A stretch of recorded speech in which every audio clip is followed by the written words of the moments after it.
loo xamante ne góom la te fajuñu ko ba léegi. Biir police il y a des policiers intègres certes, mais am na ñoo xamante ne c'est des saboteurs ñun ñëpp xam nañ ko parce que fekk nañ leen ci tali fekk nañ leen ci commissariat yi duñ ko répété. ñoom ñoo war a defaraat seen toogaay xam ne ay nit lañ te buñ leen jugé wul fii jugé leen ëllëg feneen foo xamante ne foofu say jëfay wax say cëray wax. santal yàlla bu baax Mouhamadou Bamba parce que ñun xam nañ say valeur du tey ay mag yoo xamante ne dinañ wut nguur ba dee te duñu nguuru parce que duñu mus a nekk président topp ci ay fen di ko daw xanaa bu weeru koor jotee dinañu bàyyi. di leen wax ne ñoom ñoo fi nekkoon démb gis fi ñu jënd fi 45 milliards armes dispersé ko ci population bi ay nervi daw ak ay armes nangu ñoo dellu si te loolu donc dafa war a am diligence parce que yooyu ça roule déjà moo ngi ci biir population bi di traîner parce que grenade boobu ñu gis waa ji yor fan la ko jëlee loolu dañ ko war a xoolaat. ay hypocrite politiciens yoo xamante ne xam nañ ne seeni waa kër sax malgré ñoom ñoo leen di votel ñoo fii taxaw di wax parce que ñoom ñoo doon jënd cin di ko jox ay étudiants naan toggi leen te ñoom xam nañ ne seen koñ ñoo ngi yeewoo ak ay miskin yoo xam ne dimbaliwu leen ci dara ñun xam nañ leen. ay sodo doomi Hitler yu fi nekk yoo xamante ne fu ñu toog di taachal keneen di xool keneen xool boo xamante ne wax dëgg yàlla c'est inhumain. nit da nga war a defaraat sa jikko kenn mënul xañ kenn wërsëgam yàllaa yor ñëpp te nañu xam ne Afrique gii ñu dëkk muy Afrique sowu jant nous sommes tous des parents foofu laal geenu golo la dafa gudd mais foofu laal cat la mais day metti ci yaramu golo bi nañu xam ne dañu war a gën a góorgóorlu ci rafetal suñu taxawaay xam ne population bi mu ñuy élire ñu pour ñu daw rek di wut nguur ak ay fenu neen di jaxase pour état bi na jóg gaaw dem fii liñ fi dëj billaahi lu wow kong la ku ko fi nar a déjati da ngay yor lu wow kong mais doo mel ni ruy wala ngay waaj a dee nekk fi di taxaw di ñu xas. Maître Bamba dëgëral sa position fi nga nekk. ñu ngi regretter tey lañ doon denc xale bu boobu nga xamante ne un xénophobe moo dem rey ko en France tey lañ ko doon suul yàlla na ko yàlla yërëm te yéexe ñëw foofu la ñu jóge di wax Ablaye Ba c'est regrettable allahumma axfir lahu warhamhu yàlla na ko yàlla yërëm te yéexe ñu ñaan yàlla nag mu bañ fay amati. Prenez vos dispositions xamal leen ne y a des loups dans la bergerie loolu na nga ko xam y a des saboteurs à l'intérieur de la police. parce que man gis naa ay policiers yoo xamante ne maa leen yóbbaale ci sama oto waxtaan ak ñoom mais ils n'étaient pas fiers ci li xew foofu kon nañu taxaw xool ne ñoom joxuñu leen ndombo tànk pour ñu dëggate nit ñi pour ñu gaañ leen te loolu je crois que y a des responsabilités personnelles nit ku nekk boo wéetee sa néeg war ngaa xam lan nga war a def àlloo warul te def mënuñoo monate nit ñaari nit escorté ko kenn di ko dóor kurpeñ ci kanam yaakaar naa ne loolu image boobu wax dëgg yàlla kenn du ko def sax koo nar a rey le procureur Ibrahima Ndoye le connaissant je ne le défends pas ñëw ma fi pour nekk géwalam juddu mais on a grandi ensemble xam naa ne fii ñii fi toog ñëpp kenn gënu ko ragal yàlla et j'en suis sûr parce que c'est pas une personne boo xamante ne dañ ko xam nii rek on a grandi devant lui mageewuñu lu bari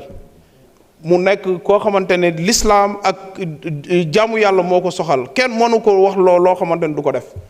kon nañu delloo suñu xel bu ñu bëggee nguur nañu dem fexe liggéey ko ba man ko am mais buñ fi nekk ci ay feni neen ak coxor goo xamante ne ça te consume à petit feu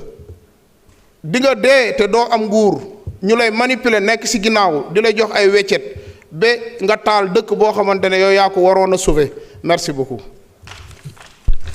Merci. Abdou Mbow, vous avez la parole. Mame Diarra Bèye se prépare.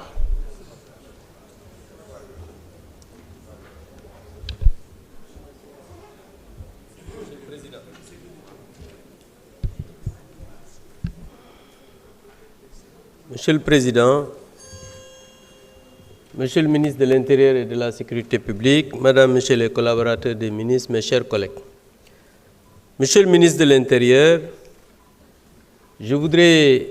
comme sama yenn collègue li ñu ko waxee étudiants yi yow étudiant nga woon daje nañ université dama bëggoon nga fexe ñu bàyyi étudiants yi ñu ñibbi étudiants yi du ñu ay wëyu du ñu ay bandits du ñu ay brigands étudiant liggéey ak jàng wut xam-xam moo ko bàyyi université bëgg dañoo nekk ay avocat comme yow ëllëg bëgg nañoo nekk leneen ak leneen ak leneen ci réew mi donc fexeel ñu bàyyi étudiants yi ñu ñibbi loolooy dëgg. beneen bi mooy monsieur le ministre de l'Intérieur, il y a 11 ans j'ai suivi en toute vérité un avocat, un brillant avocat qui disait: je suis d'avis que dans cette affaire, c'était lors de la mort de l'étudiant Bassirou Faye, l'avocat était l'avocat de Tombo. L'avocat disait: je suis d'avis que dans cette affaire, que la police ne devrait pas enquêter. L'enquête devrait être confiée à la gendarmerie qui aurait pu avoir une distanciation critique par rapport aux faits pour prendre le véritable tueur. L'avocat, c'était vous. Yow yaa wax lii il y a 11 ans. Donc jàpp naa ne comme vous êtes aujourd'hui le ministre de l'Intérieur et dañuy enquêter ci police waxal ñu jël enquête bi jox ko gendarmerie loolooy dëgg. beneen bi mooy la responsabilité monsieur le ministre de l'Intérieur ci biir émission boobu il y a 11 ans nga ne on ne peut pas dédouaner l'État yaa ko waxoon tey jii vous représentez l'État donc vous êtes responsable votre premier ministre est responsable. Je suis d'accord et vous l'avez dit en commission que vous êtes un homme de loi, vous êtes un homme qui est attaché aux valeurs humaines. Je n'en doute pas.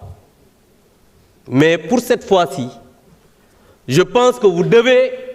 prendre vos responsabilités et ne pas chercher de bouc émissaire. Tout à l'heure, Thierno Alassane wax na ko mooy yéen da ngeen a yor état ba pare buggu leen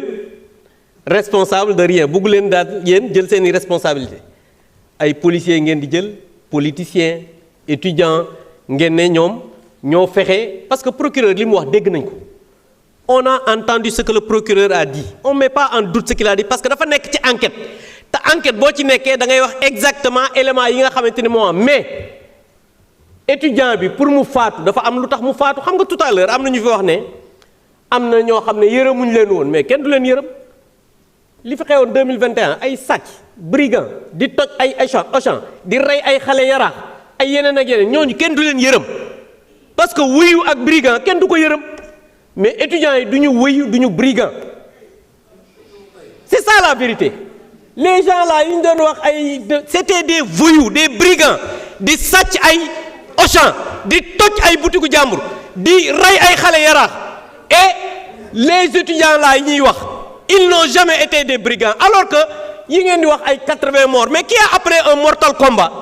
wax naa leen ne leen dossier boobu bis bu ngeen ko fi jógee yuuxu dina jug foo ko foogewul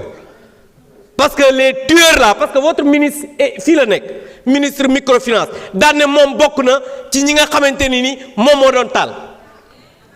fii la ko wax ne bokk na ci ñi doon taal et à l'époque votre ministre de l'Intérieur ministre des forces armées ñi ngi nekkoon dans le commandement le premier ministre actuel moo nekkoon